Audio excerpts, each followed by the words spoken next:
కథల ప్రపంచానికి స్వాగతం. చింటూ మరియు మాయా పెన్సిల్.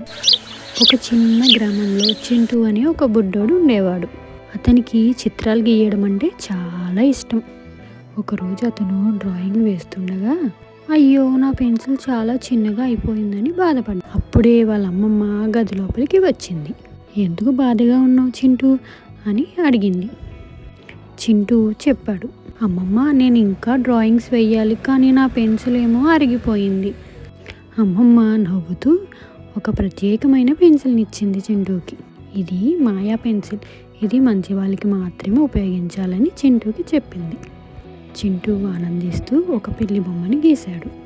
ఆశ్చర్యంగా ఆ పిల్లి బొమ్మ కాగితంలోంచి బయటకు వచ్చేసింది.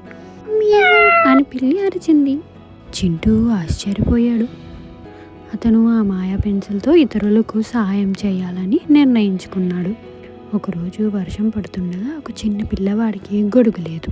చింటూ వెంటనే ఒక గొడుగును గీశాడు. అది వెంటనే గొడుగు బయటకు వచ్చేసింది.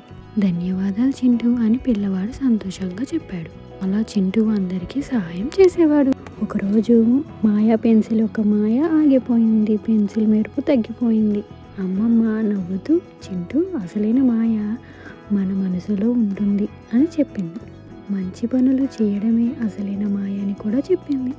అప్పటి నుంచి చింటూ ఇతరులకి సహాయం చేస్తూ ఉండేవాడు. ఈ కథలోని నీతి ఏంటి? మంచి మనసుతో చేస్తే సహాయం అదే అసలైన మాయ. మళ్ళీ ఇంకో కథలో కలుద్దాం. బాయ్ పిల్లలు.